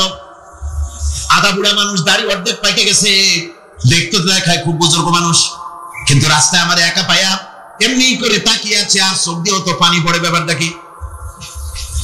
দরবেশ কাঁদে কেন? প্রতিমধ্যে আমাকে একা পেয়ে দরবেশ কাঁদে কেন, তাকিয়ে আছে কেন? মহিলার চিন্তা জাগলো। শেখ সাদী রহমতুল্লাহ আলাইহি ঘটনা লিখেছেন, বাংলা কবিতার অনুবাদ করেছেন। একদা সুখদায়ক প্রমোদা বদন, দর্শন করি মম ঝরিল নয়ন। হেসে কহে সেরূপসী সবিস্ময় মন, কহ দেখি মহাশয় কহ কি কারণ। বিষয় বিরাগী তুমি ভুবনে প্রচার, কি হেতু জন্মিল তব মানস বিকার। যুবতী মেয়েটি বলছে, ও দরবেশ সাহেব, হুজুর সাহেব, আমি একটা যুবতী মেয়ে লোক, রাস্তায় আমাকে একা পেয়ে আপনি আমার দিকে তাকায় আছেন আর কাঁদতেছেন। এই বৃদ্ধ বয়সে ভীমরতি হলে কেন? আমাকে দেখে কাঁদেন কেন আর এক নজরে কেন তাকায়ছেন? কারণটা কি? কি কুমতলব আছে? দরবেশ সাহেব বলছেন, হেসে কহিলাম বালে করহ শ্রবণ, নেত্র ঝরে তবু হেতু ভেব না এমন। রূপসী মেয়ে, তোমার জন্য আমি কান্দি, একথা একবারও চিন্তা করো না। যে শিল্পী রচিল এই সুধাংশু বদন, তাহার তরে ঝরে নেত্র নয়নে জীবন। তোমার প্রেম পাওয়ার জন্য তোমাকে দেখে লোবাতুর এবং কামুক হয়ে তোমার দিকে তাকায় কান্দি, একবারও ভেবো না। আল্লাহর কসম আমি কাঁদতেছি তোমার এত সুন্দর স্বাস্থ্যের চেহারা যে আল্লাহ রাব্বুল আলামিন বানায় দিলেন, না জানি সেই আল্লাহ কত সুন্দর। আল্লাহ পাক বলছেন, মুত্তাকিনা আলাল আরাইকি লা ইয়ারাউনা ফিহা শামসান ওয়ালা জামহারিরা ওয়া দানিয়াতান আলাইহিম যিলালুহা ওয়া দুল্লিলাত কুতুফুহা তাদলিলা। আল্লাহ পাক এমন জান্নাত রেখেছেন, সেই আল্লাহ পাক সেই জান্নাতের ভিতরে জান্নাতীরা ঠেস লাগায়া মুখোমুখি অবস্থায় তারা সেখানে বসবে। আর জান্নাতীদের মনের মধ্যে কোনো দুঃখ থাকবে না, পেরেশানি থাকবে না। পৃথিবীতে মানুষের দুঃখ থাকে, পেরেশানি থাকে, সেখানে কোনো দুঃখ আর পেরেশানি থাকবে না। সেই জায়গাটা হবে শীতাতপ নিয়ন্ত্রিত, না শীত না গরম, চির বসন্ত বিরাজ করবে। জান্নাতীরা সেখানে থাকবে। এই সুন্দর জান্নাত আল্লাহ পাক রেখেছেন মুত্তাকীদের জন্য। সুবহানাল্লাহ। কাফেরদের জন্য জান্নাত হবে, জাহান্নাম হবে চিরকাল। খালিদিনা ফিহা আবাদান, চিরকাল কাফেরেরা জাহান্নামে থাকবে। সর্বশেষ যে ব্যক্তি জাহান্নাম থেকে মুক্তি লাভ করবে তাকে আল্লাহ পাক বলবেন, ফেরেশতাদেরকে বলবেন, আমার ফেরেশতারা আমার এই বান্দাকে জান্নাত এবং জাহান্নামের মাঝখানে রেখে দাও। জান্নাত এবং জাহান্নামের মাঝখানে লোকটি যখন থাকার জায়গা পাবে, সে জান্নাতের দিকে তাকায়া দেখবে আর কাঁদতে থাকবে।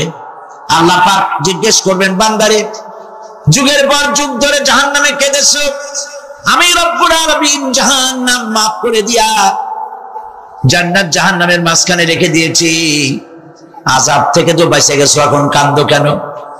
লোকটি বলবে, রব্বুল আলামিন কান্দি এই কারণে, জাহান্নাম থেকে মাফ করেছো, তোমার শুকরিয়া আদায় করি। জান্নাত তো আমার কপালে নাই, কিসমতে নাই, কিন্তু জান্নাত আমি এখান থেকে দেখতে পাচ্ছি। জান্নাতের সুঘ্রাণ আমার নাকে আসতেছে, কপালে নাই যাওয়ার। আমি কাঁদি এই জন্য, তুমি যদি মেহেরবানি করে আমাকে জান্নাতের দরজার কাছে একটু দাঁড় করায় দিতা, প্রাণ ভরে তোমার জান্নাতের দৃশ্যটা একটু দেখতাম। আল্লাহ পাক তার আরজি পূরণ করবেন, বলবেন যাও, ফেরেশতাদের বলবেন এর জান্নাতের দরজার কাছে দাঁড় করায় দাও। জান্নাতের দরজার কাছে দাঁড়িয়ে লোকটি আবার কান্না শুরু করবে। আল্লাহ পাক প্রশ্ন করবেন, এবার কান্দো কেন? লোকটি বলবে, রব্বুল আলামিন, কান্দি এই কারণে, জান্নাতের এই দরজায় দাঁড়ায়া জান্নাতের অফুরন্ত নেয়ামত কিছুই ভালো করে দেখা যায় না, শুধু অল্প জায়গা দেখি। যদি তুমি আমারে দয়া করে জান্নাতের মাঝখানে দাঁড় করায় দিতা, চতুর্দিকে তাকায়া তাকায়া দেখা কলিজারে ঠান্ডা বানাইতাম। তবে আমি ওয়াদা করি, জান্নাতের কোন নাজ নেয়ামত, কোন ফল আমি খাবো না, ধরবো না, ছুঁইব না। একটুখানি মেহেরবানি করে মাঝখানে দাঁড় করাইয়া দাও, জান্নারে ঠান্ডা করি। আল্লাহ রাব্বুল আলামিন ফেরেশতাদের বলবেন, আমার এই বান্দারে জান্নাতের মাঝখানে দাঁড় করাইয়া দে। আল্লাহর নবী বলেন, জান্নাতের মাঝখানে দাঁড়িয়ে লোকটি আগের চাইতে আরো জোরে চিৎকার মেরে কাঁদতে থাকবে। আল্লাহ পাক বলবেন, বান্দারে কি হলো তোর? দরজার কাছে আসতে চাইছিলে, আইনা দিলাম। আবার এবার মাঝখানে আসতে চাইছো, তাও এনে দিয়েছি। আবার কান্দো কেন? লোকটি বলবে, রব্বুল আলামিন, এবার কান্দি এই জন্যে, তুমি যখন দয়া করে একটিবার জান্নাতের মাঝখানে এনে আমাকে দাঁড় করায় দিয়েছো, তুমি রহমান রহিম গফুরুর রহিম, এই জান্নাত থেকে আবার আর বাইর করে দিও না।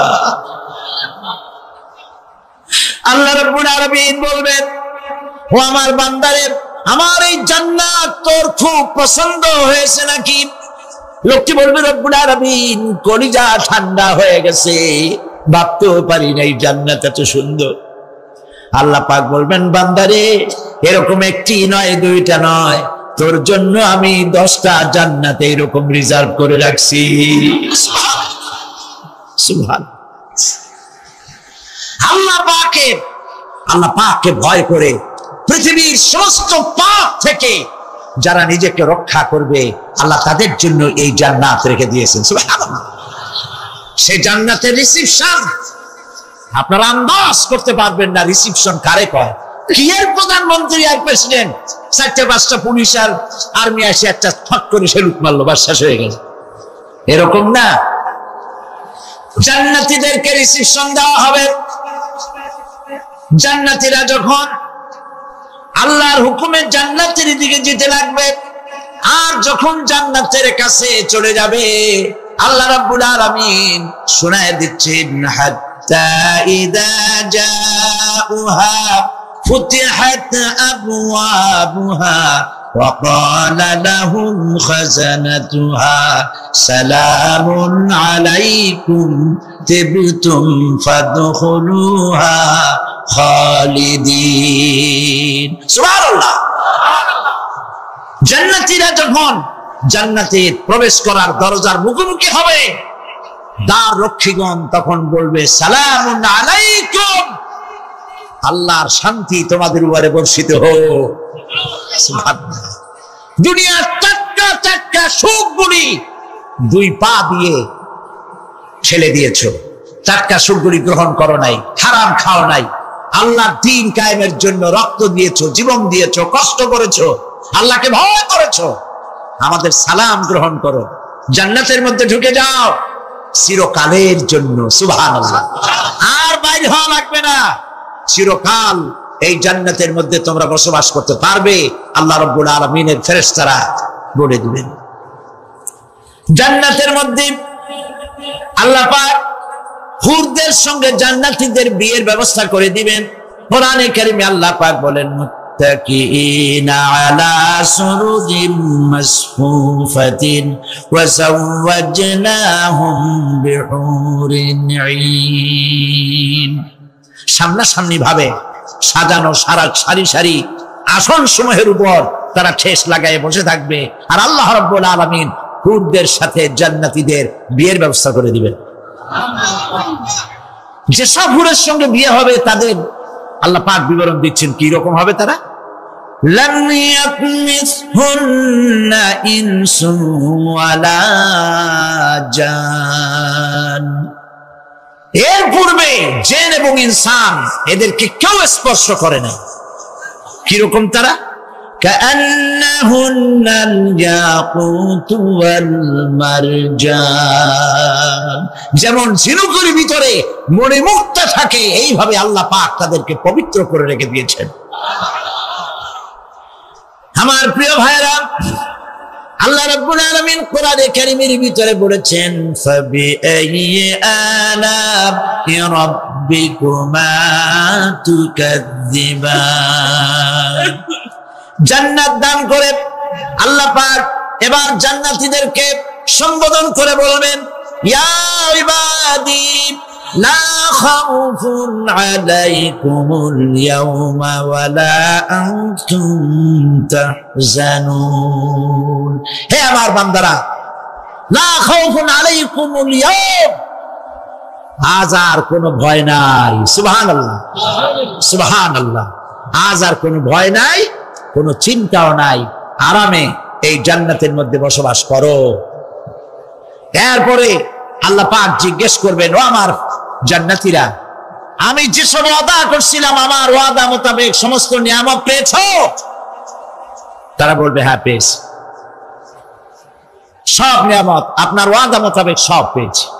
আল্লাহ রাব্বুল আলামিন বলবেন সব পাও নাই, ওয়ালাদাইনা মাজিদ, আমার কাছে আরো বেশি আছে। সুবহানাল্লাহ, আমার কাছে আরো বেশি আছে। জান্নাতীরা বুঝবে না সে আরো বেশিটা কি, এর থেকে আর বেশি কি। প্রিয় ভাই সব, নবী করিম সাল্লাল্লাহু আলাইহি সাল্লাম বলেছেন জান্নাতের সুখ আর শান্তি কোন চোখ নাই যা দেখেছে, যা কোন অন্তঃকরণ নাই যা কল্পনা করতে পেরেছে। এই জান্নাত মুত্তাকিদের জন্য আল্লাহ রাখছেন। সুবহানাল্লাহ। জান্নাতীরা ভাবতেও পারবে না সেই নিয়ামতগুলি কি। প্রিয় ভাই সব, সেই মুহূর্তে আল্লাহর নবী মুহাম্মদুর রাসূলুল্লাহ সাল্লাল্লাহু আলাইহি ওয়াসাল্লাম বলবেন, রব্বুল আলামিন, আমার উম্মতেরা জান্নাতীরা বুঝতে পারে নাই আপনার কাছে কি নিয়ামত আরো বেশি আছে। আমার এই উম্মতেরা জান্নাতীরা আপনার ওয়াদা মোতাবেক সব পেয়েছে, কিন্তু একটি জিনিস এখনো তাদের কিসমতে হয় নাই।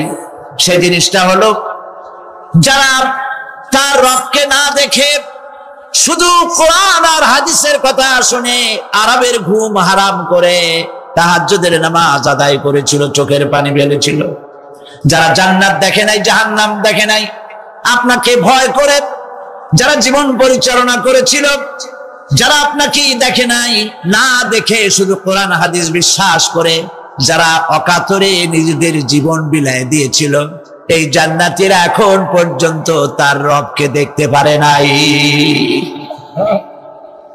আল্লাহ রাব্বুল আলামিন তার সামনে থেকে ৭০,০০০ পর্দা সরে যাবে। আল্লাহ পাক বান্দাদের আরজি পুরা করার জন্য জান্নাতীদের সামনে তিনি জালোয়া ফরজ হবে। কোরআন শরীফের ভিতরে আল্লাহ পাক বলেন, জান্নাতীরা তারা আল্লাহর দিকে, জান্নাতীরা তার রবের দিকে তাকিয়ে থাকবে, আর রব তার বান্দাদের দিকে তাকায়া থাকবে। প্রাণ ভরে জান্নাতীরা রবকে দেখবে। সুবহানাল্লাহ, আল্লাহ পাককে দেখবে। প্রাণ খুলে আজ দোয়া করি, রব্বুল আলামিন জান্নাতের যেই পরিবেশে, যেই জায়গায় তুমি দয়া করে তোমার গোলামদেরকে তুমি নিজেই দর্শন দিবে, দেখা দিবে। মনিব গো, ও আমাদের রব, আজ এই বিশাল জনসমুদ্র নিয়ে তোমার দরবারে আবেগ ভরা কণ্ঠে বলি, যে অনুষ্ঠানটি তুমি এমন মুবারক অনুষ্ঠান করবে যেখানে তুমি জান্নাতীদেরকে দেখা দিবে, ওই জান্নাতের কোনো একটি, ওই অনুষ্ঠানের কোনো একটি কোনায় কানায় আমাদেরকেও দাঁড় করাইয়া দেখান তো।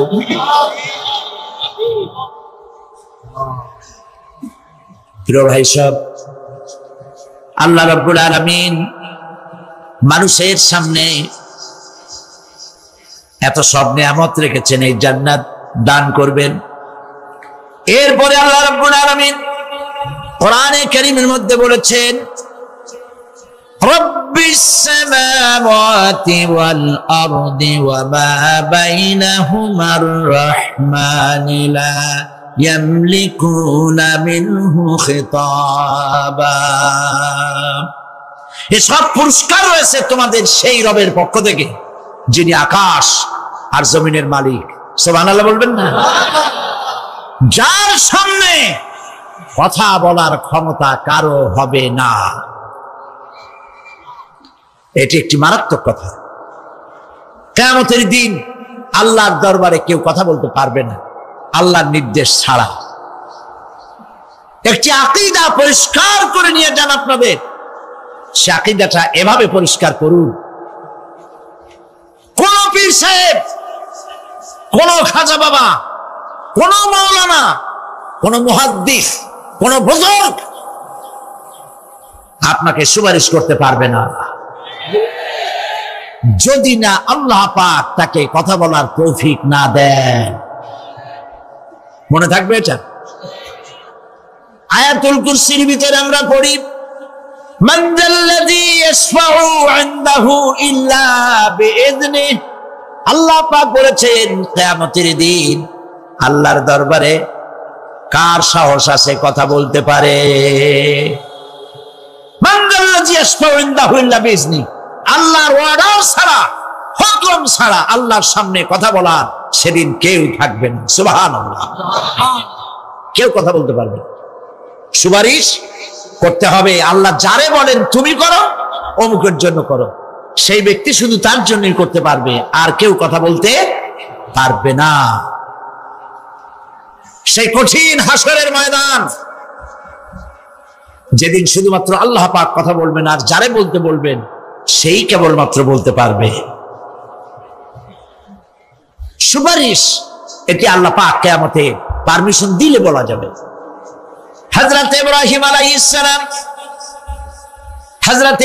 আলাইহিস সালাম কিয়ামতের দিন তার নিজের পিতা সম্পর্কে সুপারিশ করবেন। রব্বুল আলামিন, আমার আব্বার জন্য সুপারিশ করতেছি, মেহেরবানি করে জাহান্নাম থেকে তারে আপনি রক্ষা করুন। আল্লাহ রব্বুল আলামিন বলবেন, ইব্রাহিম তোমার সুপারিশ মঞ্জুর হবে না। প্রিয় ভাই সব একটু মাথা খাটান, চিন্তা করেন। জাতির পিতা কে? জাতির পিতা চিল্লায় বলুন, কলিজা সাফ করে ফেলুন। মুসলমানদের জাতির পিতা হাবিজাবি কেউ হতে পারে না।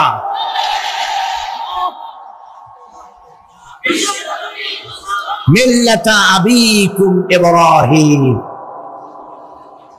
ইব্রাহিম আলাইহিস সালাম এই মিল্লাতের পিতা। সুবহানাল্লাহ।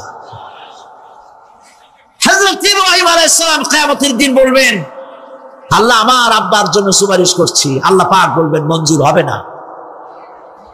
আসর তোমার পিতা হতে পারে, কিন্তু আমার খলিলকে আগুনে ফেলার জন্য নমরুদকে সে সহযোগিতা করেছে, আমি তোমার পিতাকে ক্ষমা করব না। নবী করিম সাল্লাল্লাহু আলাইহি সাল্লামকে সাহাবায়ে কেরাম জিজ্ঞেস করেছেন, হে রাসূল, আপনার আব্বা এবং আম্মার অবস্থা কি হবে? নবী করিম সাল্লাল্লাহু আলাইহি সাল্লাম কেঁদে ফেলেছেন, সাফ বলেছেন, আমি তাদের কোনো উপকারে আসব না। আল্লাহু আকবার।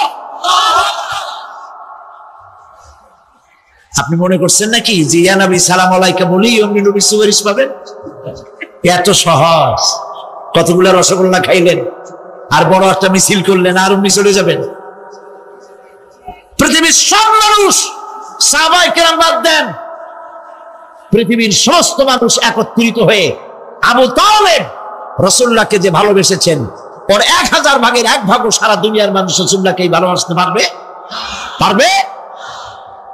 নিজের ছেলে আলীকে, আলী রাদিয়াল্লাহু তাআলা আনহুকে আলাদা বিছানায় শোয়াইয়া, ছোট্ট মানুষ হযরত আলী আলাদা জায়গায় রাখিয়া মুহাম্মদুর রাসূলুল্লাহ সাল্লাল্লাহু আলাইহি ওয়াসাল্লাম এতিম মানুষ তারে কলিজার সাথে বুকের মধ্যে আশ্রয় দিয়ে আগলে রেখেছেন বুক পড়ে। সেই আবু তালেব মৃত্যুর সময় নবী করিম সাল্লাল্লাহু আলাইহি ওয়াসাল্লাম বলেছিলেন, চাচা একটিবার আমার কানে তাওহীদের কালেমা শোনায় দেন। আবু তালেব, তার কিসমতে ছিল না কালেমা, মরে যাওয়ার পর একজন সাহাবী বলেছিলেন, ইয়া রাসূলুল্লাহ, মৃত্যুর সময় আবু তালেবের মুখ আমি নড়তে দেখেছি, তিনি কালেমা পড়েছেন সম্ভবত। রাসূলুল্লাহ সাফ বলেছেন, আমি শুনি নাই।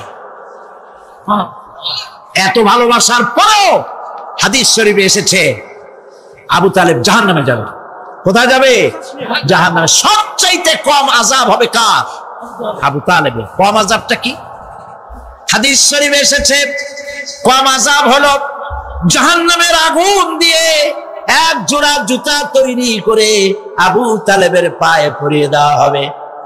সেই জাহান্নামের আগুনের তৈরি করা জুতার তাপে আবু তালেবের মাথার ঘিলুগুলো টকবক করে বউ পড়তে লাগবে। এত ভালোবেসে যদি কিয়ামতে উপায় না হয়, আপনি ইয়া নবী সালাম আলাইকা, ইয়া রাসূল সালাম আলাইকা, আর কতগুলো জিলাপি খাইলেন, বড় একটা মিছিল করলেন। প্রিয় ভাই সব, এইসব বিদআত ছাড়ুন, এগুলি সুস্পষ্ট বিদআত। রাসূলুল্লাহকে ভালোবাসবেন, সাহাবীরা যেভাবে ভালোবেসেছেন ওইভাবে ভালোবাসবেন। আল্লাহ রাব্বুল আলামিন বলেন, যালিকাল ইয়াউমুল হক ফামান শাআ ইত্তাখাযা ইলা রাব্বিহি মাআবা। এই দিনটি অবশ্যই আসবে, সেদিনটি নিশ্চিতভাবে আসবে।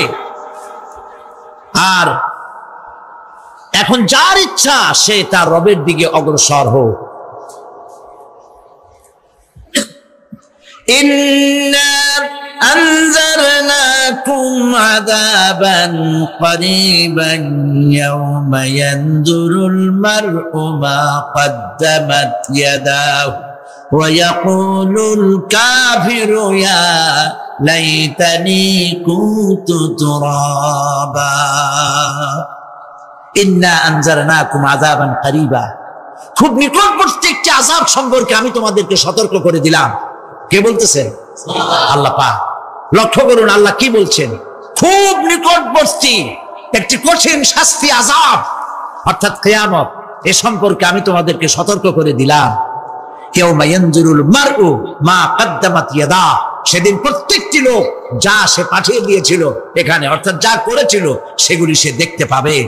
আর তখন ওয়ায়াকুলুল কাফিরু ইয়া লাইতানি কুনতু তুরাবা। সেই কিয়ামতের ময়দানে অবস্থা দেখে কাফেররা বলবে, আহারে, মানুষ না হইয়া যদি মাটি হইয়া যেতাম, যদি মাটি হতাম, যদি মানুষ না হয়ে না জন্মতাম, আজ এই হাসরের ময়দানে এইখানে এই বিচারের মুখোমুখি হতাম না, মাটি হইলে বরং অনেক ভালো হতো। এই পৃথিবীতে আমরা এসেছি, চলে যাব, যাওয়ার আগে এই কোরআন একটি বিশাল জনগোষ্ঠী এমন বানাতে চেয়েছে যে জনগোষ্ঠী এই কোরআন দিয়ে একটি বিশাল সমাজ গড়বে, রাষ্ট্র গড়বে, এমন রাষ্ট্র গড়বে যেই রাষ্ট্রে দুঃখ থাকবে না, অশান্তি থাকবে না, যেখানে সুখ থাকবে, সমৃদ্ধি থাকবে, আর কিয়ামতের দিন আল্লাহর জান্নাতে তারা চলে যাবে। তেমন একটি সমাজকে আমরা চাই। সবাই বলেন, সেরকম একটি সমাজকে আমরা চাই। প্রিয় ভাই সব, কিয়ামতের দিন আমরা যেতে চাই জান্নাতে। কোথায় যেতে চাই বলেন? জোরে বলেন। এই জান্নাতে যাওয়ার জন্য দুইটা কাজ করতে হবে। কয়টা কাজ? আল্লাহ রাব্বুল আলামিন বলেন, ফামান কানা ইয়ারজু লিকাআ রাব্বিহি ফালইআমাল আমালান সালিহান ওয়া লা ইউশরিক বিইবাদাতি রাব্বিহি আহাদা। আল্লাহ পাক বলেন, যে বাজারা আমার সঙ্গে দেখা করতে চায় কিয়ামতে, দুইটা কাজ করা লাগবে। বলেন কয়টা কাজ? একটা হলো নেক আমল। কি আমল বলেন? নেক আমল। নেক আমল কারে বলে? নেক আমল করতে হলে আবার দুইটা শর্ত লাগে। এক নম্বরে কাজটা করতে হবে আল্লাহরে খুশি করার জন্য। কারে খুশি করার জন্য?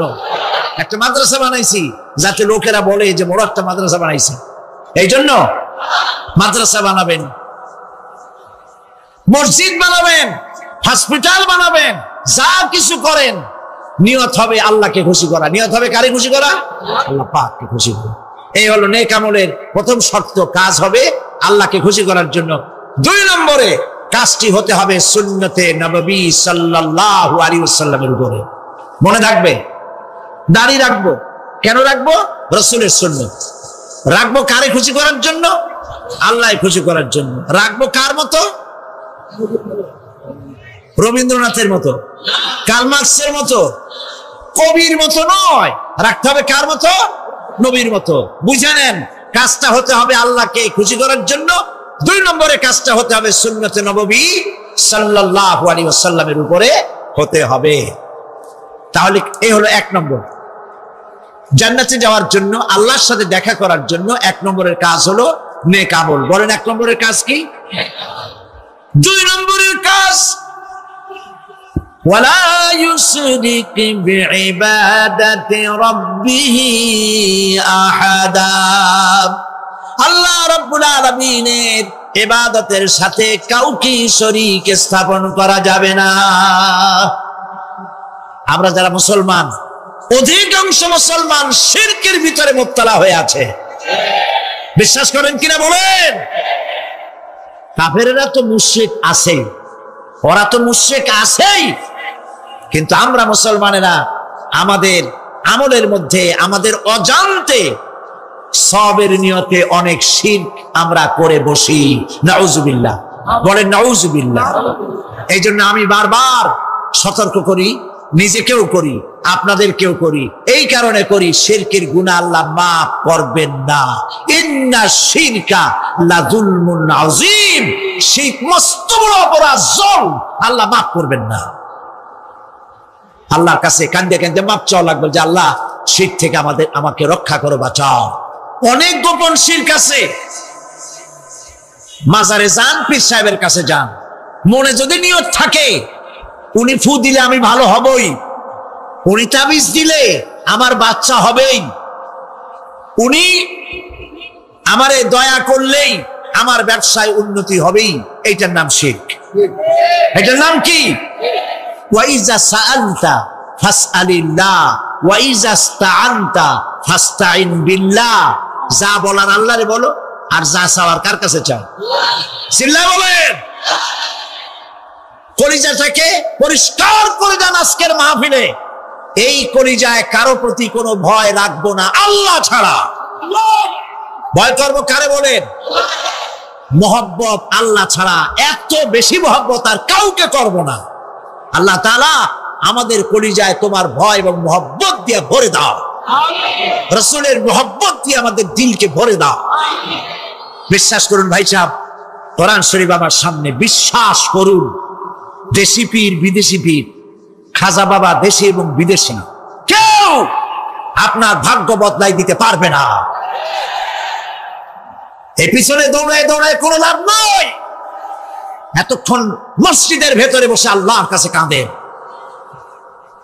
ওয়াকালা রাব্বুকুম উদউনি আস্তাজিব লাকুম। তোমার রব বলেছে আমারে ডাকো, আমি ডাকের সাড়া দিয়ে দেব। সুবহানাল্লাহ।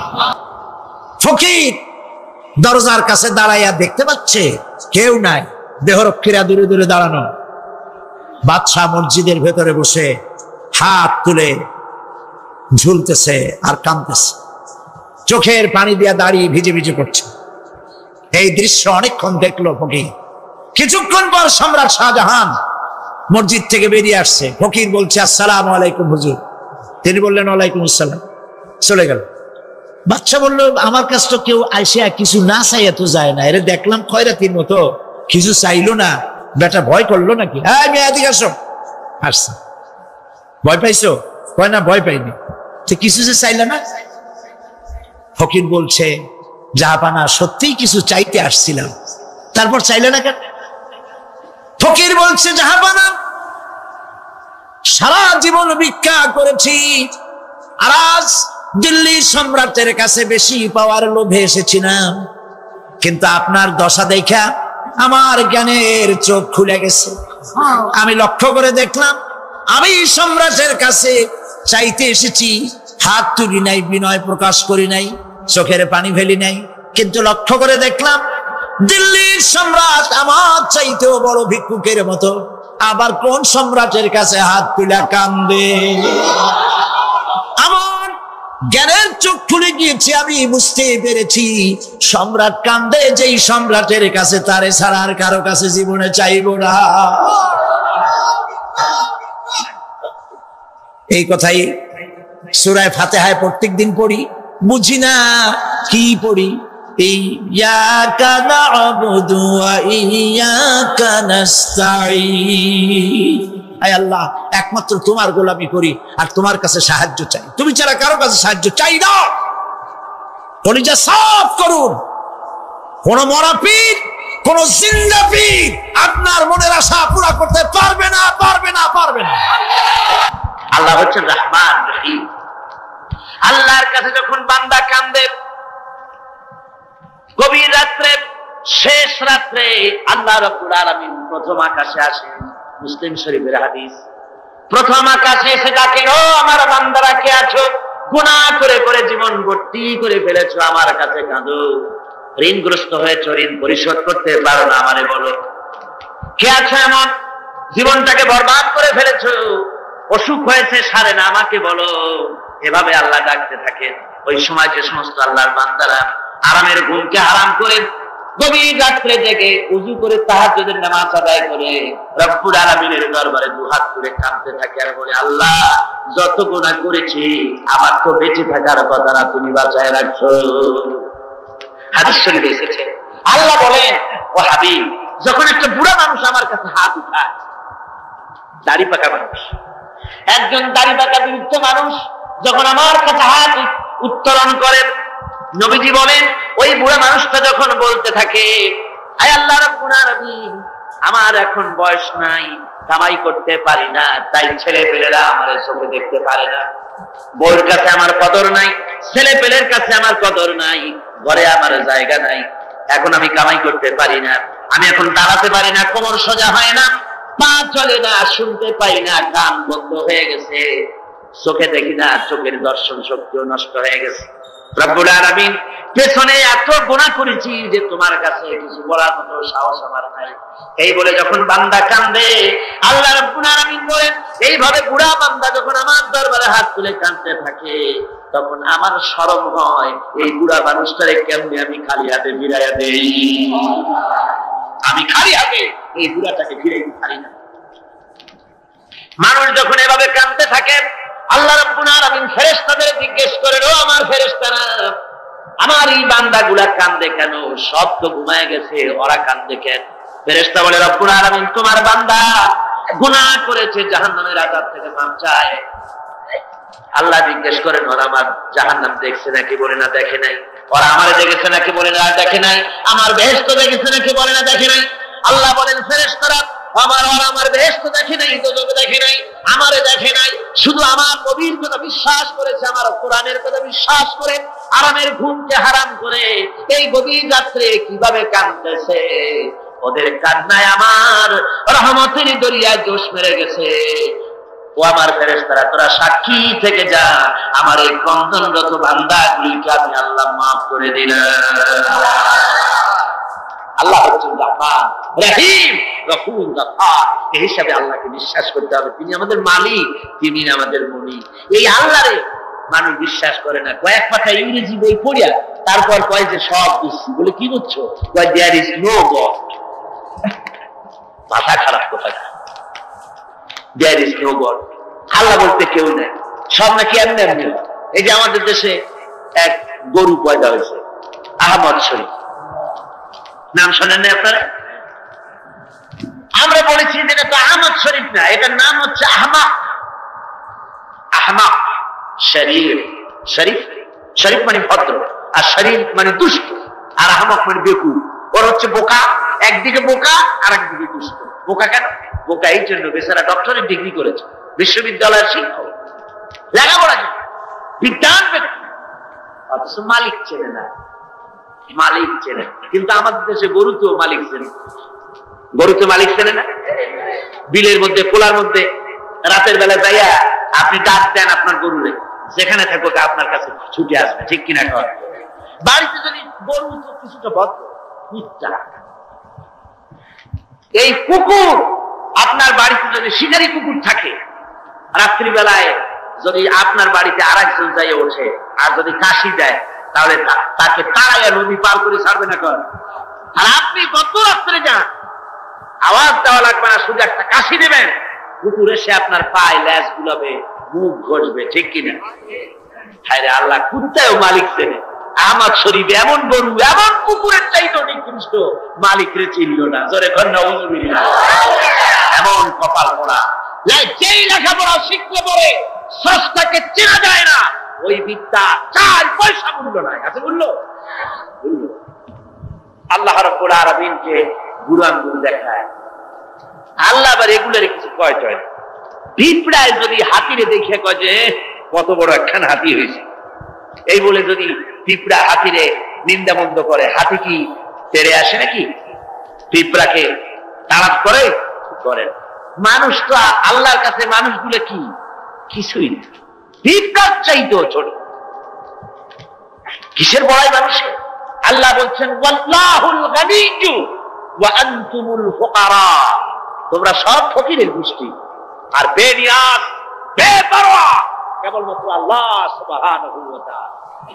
পড়েন সবাই, কুল হুয়াল্লাহু আহাদ আল্লাহুস সামাদ লাম ইয়ালিদ ওয়া লাম ইউলাদ ওয়া লাম ইয়াকুল লাহু কুফুয়ান আহাদ। কুল হুয়াল্লাহু আহাদ, বলুন আল্লাহ এক এবং একক, নিরঙ্কুশ, বেনিয়াস, তিনি কারো মুখাপেক্ষী নন। তাকে কেউ জন্ম দেয়নি, তিনিও কাউকে জন্ম দেন নাই।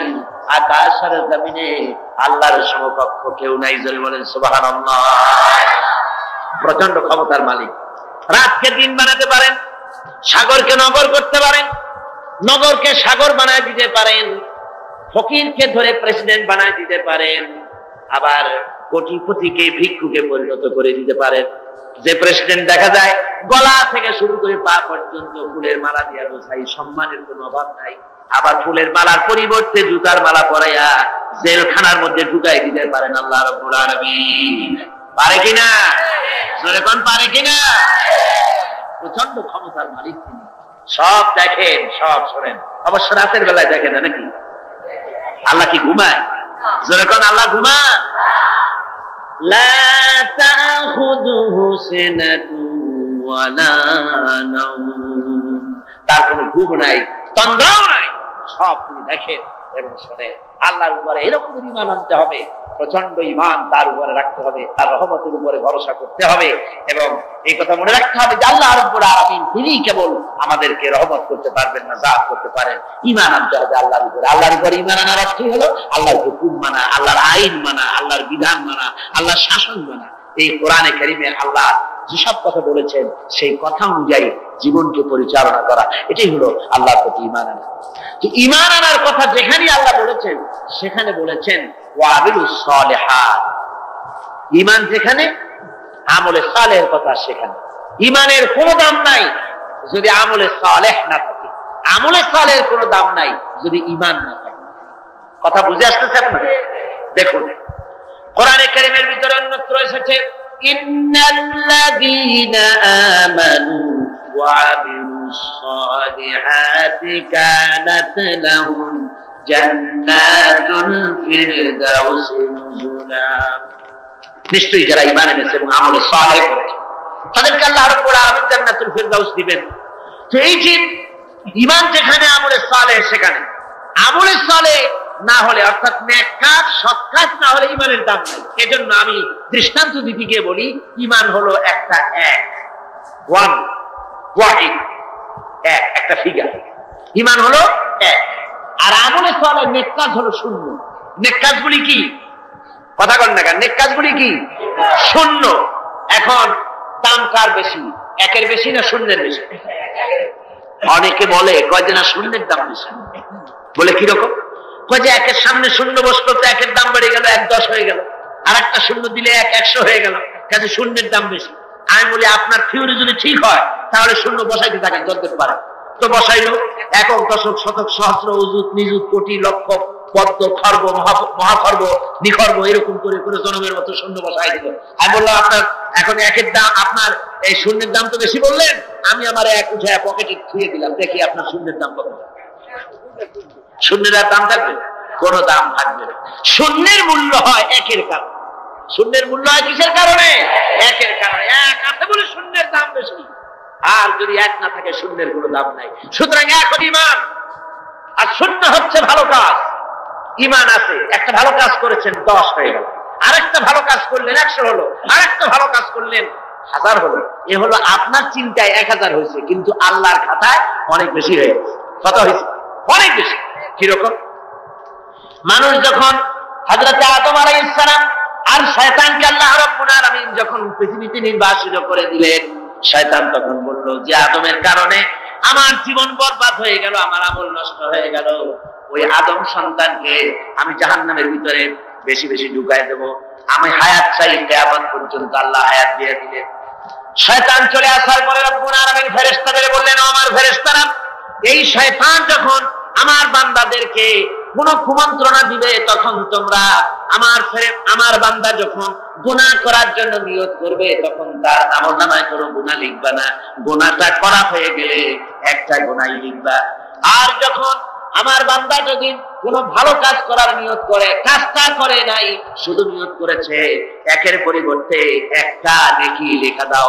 আর যখন ভালো কাজটা করা হয়ে যাবে, তখন তার আমলনামায় একের পরিবর্তে 10 গুণ বাড়াইয়া লিখে দিও। জোরে বল সুবহানাল্লাহ।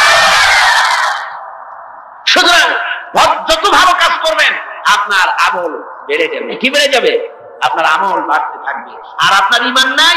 অনেকে কয় যে হুজুর এমনি আমি মানুষ খুব ভালো, বলে কিরকম ভালো? মিথ্যা কথা কই না। তারপরে যে জায়গায় টিউবওয়েল নাই টিউবওয়েল করে দিই, কানা মানুষের চোখ ভালো করে দেওয়ার জন্য অপারেশনের ব্যবস্থা করি, এতিম মিসকিনদের খাইতে দিই, অনেক ভালো ভালো কাজ করি, খালি যা নামাজ পড়ি না, তাতে কি আমার ঈমান নষ্ট হয়েছে নাকি? আমি বলি ভাই ঈমানই তো নাই, এটা নষ্ট হবে। ঈমান তো থাকা লাগে। লা দীনা লিমান লা সালাতা লাহু, যার কাছে নামাজ নাই তার কাছে দ্বীন নাই, ঈমান নাই। মনে রাখবেন, যে ব্যক্তি নামাজ পড়ে না, মুসলমান বলে দাবি করা কোন অধিকার তার নাই, কোন দাম নাই। আপনি নামাজ পড়েন না তো আল্লাহর সামনেই মাথা নত হইল না, আপনি কিসের মুসলমান? ওরকম গরু শগুনিও খায়, কয় যে আমরা গরুর গোশত খাই, শগুনিও তো খায়। তো আমি দাঁড়িয়ে রাখি, রবীন্দ্রনাথ তো দাঁড়িয়ে রাখছি, কার্ল মার্কস তো দাঁড়িয়ে রাখছে, মানে কি হয়েছে? কথা বুঝতে পেরেছেন? সুতরাং মাথা নত করতে হবে, আল্লাহরে সেজদা দিতে হবে।